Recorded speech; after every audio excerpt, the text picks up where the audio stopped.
What if I told you there was an easier way to lose weight than calorie counting?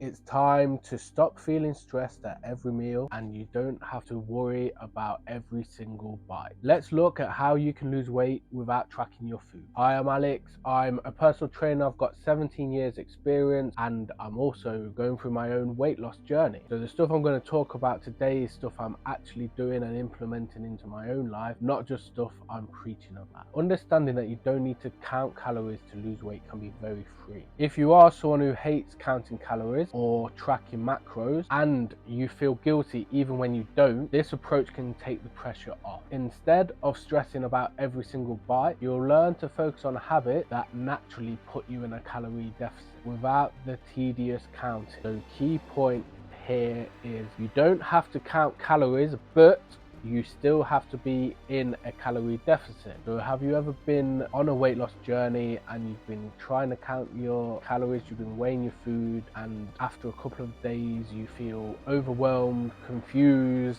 frustrated? I've been there myself, and a realization I had is this whole fitness stuff should fit into our lives. It shouldn't be our whole lives. We shouldn't be 100% focusing on what's the next meal, what's the next thing I've got to do to get in better shape. It should be something fun, easy, that fits into our life, takes up 25% at max.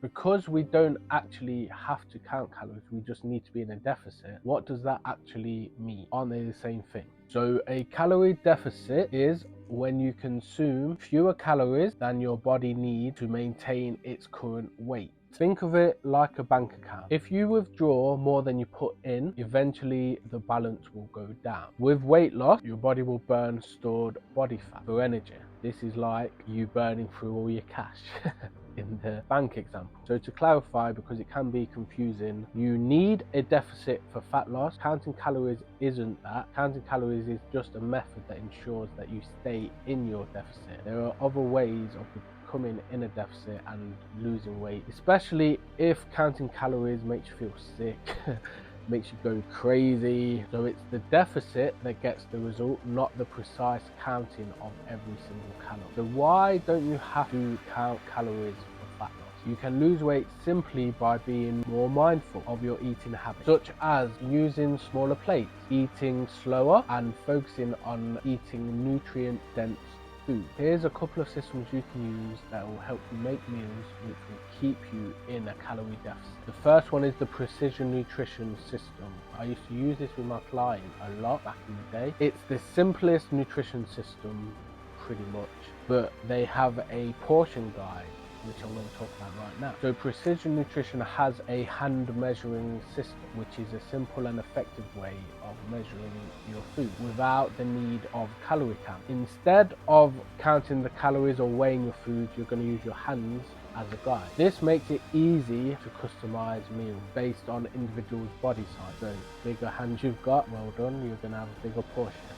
So here's how it works. For each meal, use your palm to measure protein. Your fists will measure vegetables. A cupped hand will measure your carb, and your thumb will measure fat. So this system is intuitive, it's flexible, and it helps create balanced, controlled meals which are going to keep you in that deficit without the need of tracking, stress, and all the other stuff that goes with it. And I have another option. If you don't like the precision nutrition version, I've discovered this option this year and I really like it. It's from Adam Bornstein and his book You Can't Screw This Up, and this is his plate builder system. It's quite similar, but I think it's a little bit better, and this is what I've been currently using with my weight loss journey. Step one is you add a protein source. So on your plate, put some protein on it. Protein will keep you full, and it also will help with muscle maintenance and muscle growth. Step two, add fiber. Fiber in this case will be your fibrous veg and fruit. Fill your plate up as much as you can with these. They're super low calorie, but they're a lot of volume. So you get a lot of volume without that many calories. Step three is an optional step. It's add fat or add carbohydrate. So notice said or, you can't add fat and carbohydrates, you have to choose one or the other. These are normally calorie dense options, and these are the options that most people pile too much on the plates, especially together, and the calories just add up from there. So depending on your goal or your energy needs, you can optionally add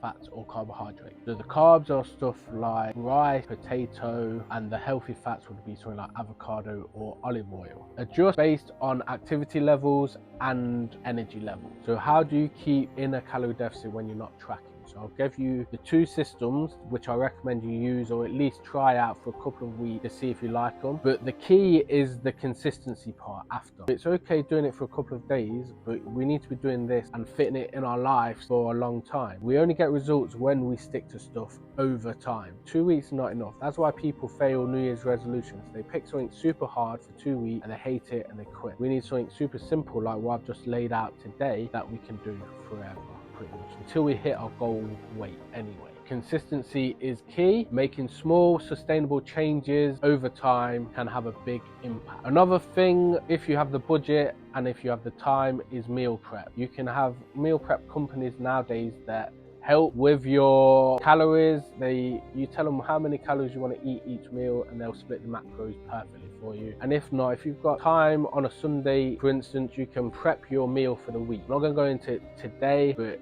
this can help a lot. If you know you've already got these meals planned and ready to go, you're not going to go and reach for something you shouldn't be eating. You've already got the good stuff waiting for you. So there you go. You don't have to obsess over every calorie, although that's easier said than done. What matters is creating a calorie deficit. If you found this video helpful, you may want to check this video out where I share the 3 mindset shifts you have to have in place before you start a weight loss journey.